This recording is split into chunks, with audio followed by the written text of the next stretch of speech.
ద్వారా నేను తెలియజేస్తున్నాను. ఈరోజు కోదండరామ్ గారి యొక్క ఎన్నిక తర్వాత మేము మూవ్ చేసిన దాంట్లో ఎమ్మెల్సీగా కోదండరామ్ గారి యొక్క పేరు తర్వాత గవర్నర్ గారి ఆమె చాలా గొప్ప మనసుకి మనం కృతజ్ఞతలు చెప్పాల్సిన అవసరం ఉన్నది. ఓకే, అయితే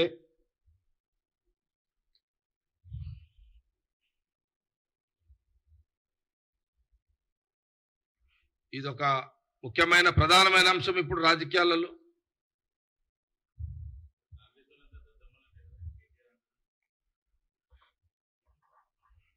చాలా బాధ అనిపిస్తున్నది. మీడియా నుంచి సార్ గారు ఒక మాట అడుగుతున్నారు. కేటీఆర్ రోజునే స్టేట్మెంట్లు చూస్తున్నా, అయ్యనేమో ఎవరు నోటికి వస్తే ఇది మాట్లాడతారు.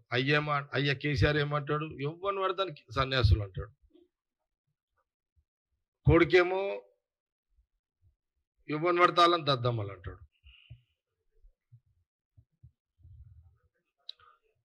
అవును, మా పొన్నం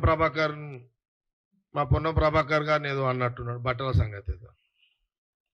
మా పొన్నం ప్రభాకర్ తక్కువడు కాదు, మంచిగా షాక్ ఇచ్చిండు, సూపర్ షాక్ ఇచ్చిండు కేటీఆర్కి. అయితే నేను ఇంతనే చెప్పిన, బావా నీ కూడా మార్కులు వేసేసిన పో అని చెప్పిన. మా మంత్రికి చెప్పేసిన, బావా నీకు మార్కులు వేసిన పో అని చెప్పిన. అరే ఏంటంటే అర్థం ఉంది ఏదన్నా? బట్టలు ఇప్పించి అంత తీసుమారు కానివా నువ్వేమన్నా కేటీఆర్?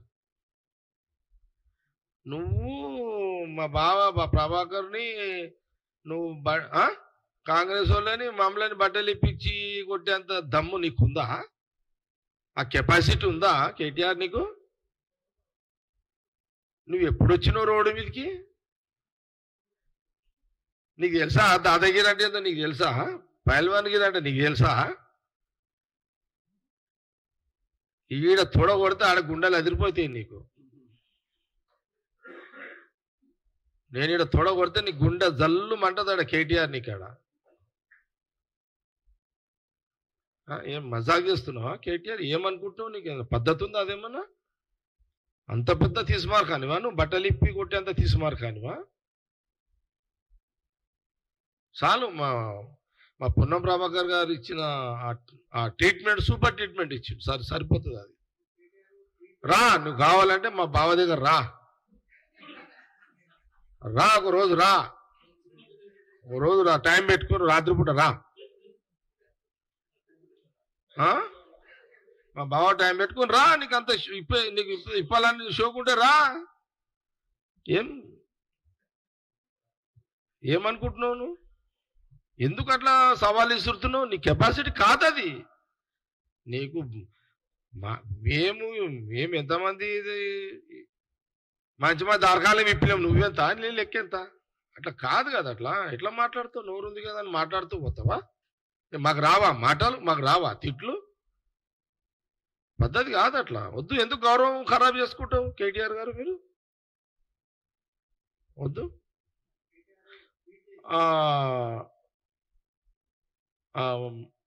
ఓకే, ఇది చెప్తున్నా నేను మధ్యలో టాపిక్ తీసాను.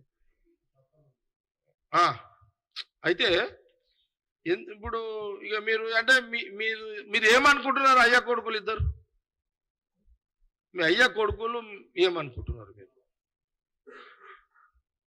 అంటే మీకే నోరుంది, మీరే మాట్లాడతారు, మేమేం మాట్లాడలేమా? ఇక ఇప్పుడు నేనే ఒక మాట, నేను కాదు ఎవడన్నా అంటాడు, ఎవరన్నా మా వాళ్ళే అంటే ఎట్లుంటుంది నీకు చెప్పు? ఏమని? కేటీఆర్ నువ్వు ఒక చవటవి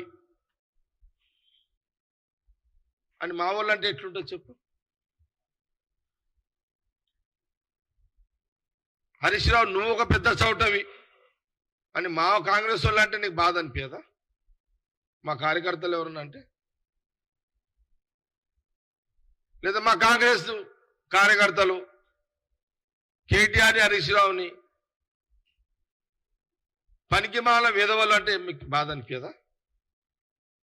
పనికిమాలిన సవటలన్నా పనికి మాల విధవలన్నా బాధ అనిపించదా మీకు?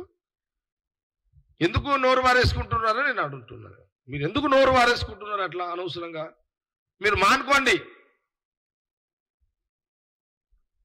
మీరు ఈ ఏందది నీ కూడా ఆయన అన్నది అదే ఈ దద్దమ్మలు సన్యాసులను మానుకోండి. ఇక మీరు మానుకోకపోతే మా వాళ్ళు మిమ్మల్ని చౌటలు అంటారు, పనికి మన సన్యాసులు అంటారు, విధవలు అంటారు మిమ్మల్ని. ఇంకా కొత్త కొత్త పదాలు కూడా తీసి లెంకి తిడతారు మళ్ళీ మిమ్మల్ని. ఇంకా మళ్ళొక్కసారి నేను కేటీఆర్కి హరీష్ రావుకి చెప్తున్నా, మళ్ళొక్కసారి మీరు ఇటువంటి మాటలు మాట్లాడితే మేము డిక్షనరీ లింక్ అనేది సరే కొత్త కొత్త పదాలను చేసి మిమ్మల్ని తిట్టు స్టార్ట్ చేస్తారు మా వాళ్ళు అందరూ కలిసి. ఇది అల్టిమేటం అనుకోండి. ఇక ఇద్దరికి ఇది అల్టిమేటం వార్నింగ్ అనుకోండి. ఇదిగా మీకు మళ్ళీ చెప్తున్నా, జగ్గారెడ్డి అధికారం ఉందని తిట్టలేడు. అధికారం లేనప్పుడే ఆడుకున్నా మీతోటి. మీరు 9 ఏళ్ళు అధికారం ఉన్నప్పుడే జగ్గారెడ్డి